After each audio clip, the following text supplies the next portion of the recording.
কিছুদিন আগে আপনাদের এই সামনে ডায়মন্ড হারবারে মশাট বলে একটা জায়গায় আমি কীর্তনে এসেছিলাম। মশাট তো কীর্তন বাসরে আমরা আমার সম্প্রদায় আসার পরে তারপরে আমি যখন এলাম তারপরে 1 ঘন্টা অতিবাহিত হলো কীর্তনের। তারপরে প্রকাণ্ড মারামারি কমিটির সঙ্গে শ্রোতার। তো সেই মারামারির চাপটে পড়ে অন্তত আধা ঘন্টা কীর্তন বন্ধ হয়ে গেছে। মানে লোকে তো মারামারিটা আগে দেখবে, কীর্তন তো আগে শুনবে না। খারাপটার পিছনে আগে ছুটে যাবে, ভালোটার পিছনে যাবে। রমজান মাসে মুসলমানরা ফল কিনে খাচ্ছে আর একাদশীর দিন হিন্দুরা ডিম সিদ্ধ করে খায়। খারাপটার পিছনে তো লোকে আগে ছুটবে, কেন ফলের দিকে ছুটবে? যত দামি শিল্পী হোক, মারামারি হলে আগে ওটার দিকে লোকে ছুটে যাবে। এইখানে কি হচ্ছে ওটা পরে হলো না। তো সবাই যখন ছুটে যাবে তা আমি কি দাঁড়িয়ে থাকবো? মাইকালা তো ভয়ে একবারে সুইচ বন্ধ করে দিয়েছে, বলে একটা যদি বাঁশ দিয়ে আমার মাইকের উপরে দেয় তো ব্যাস গেল, শেষ। ও বলে দাদা জিনিস ঠিক থাকলে সারা জীবন কীর্তন হবে, আপনি দাঁড়ান একটু। তারপরে আমি বললাম দাদা কি হয়েছে?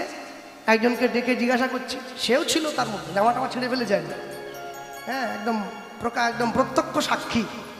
তা বললো আপনাকে নিয়ে মারামারি। আমি বলি এই রে সর্বনাশ, তাহলে তো আমার তো আরও চাপ বেড়ে গেল।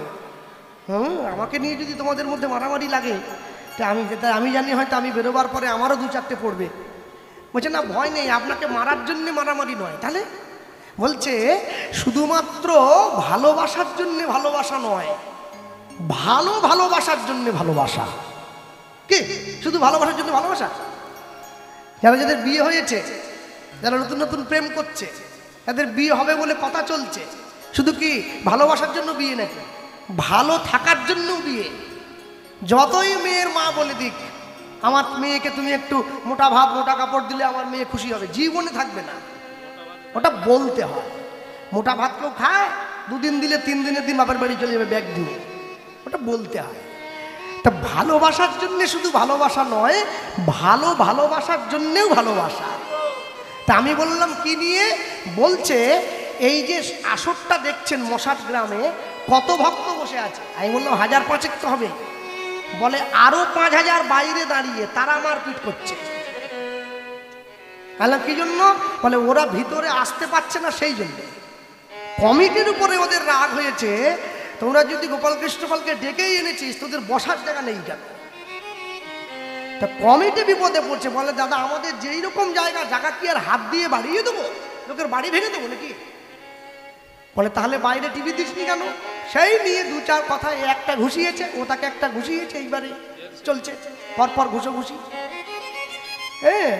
যাই হোক, আমি একটা কথাই বললাম। তো সেই মশাট গ্রামে কীর্তনের যিনি সভাপতি মা রয়েছেন, তিনি আমাকে বললেন যে বাবা আমি এই অনুষ্ঠানের সভাপতি। আমি বললাম মা আপনার যা বয়স, আপনি তো হরিনামের মিটিংয়ে যেতে পারেন না। বলে না। আপনি কি ভিক্ষায় যান? গ্রামে ভিক্ষা যখন বলে না না খবরদার, আমি 7টার সময় শুয়ে পড়ি, কিসের ভিক্ষা? আচ্ছা তাহলে যখন হরিনাম হয় আপনি কি ছুটে বেড়ান? প্যান্ডেল আসেনি, মাইক আসেনি, মালসা ভোগ আসেনি? তাও করি না। বলি তাহলে আপনি কিসের সভাপতি? কিছুই যদি আপনি করেন না তাহলে কমিটির লোক কেন আপনাকে সভাপতি করলো? বলে একটা কারণের জন্য সভাপতি করেছে। কারণটা কি জানো? কি? যে আমার মেয়ে আর জামাই আমেরিকায় থাকে।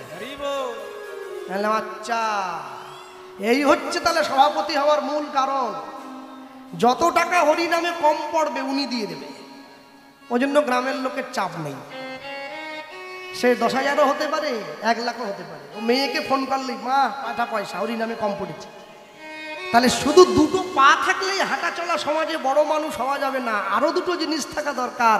একটা হচ্ছে ধন এবং একটা হচ্ছে সম্পদ।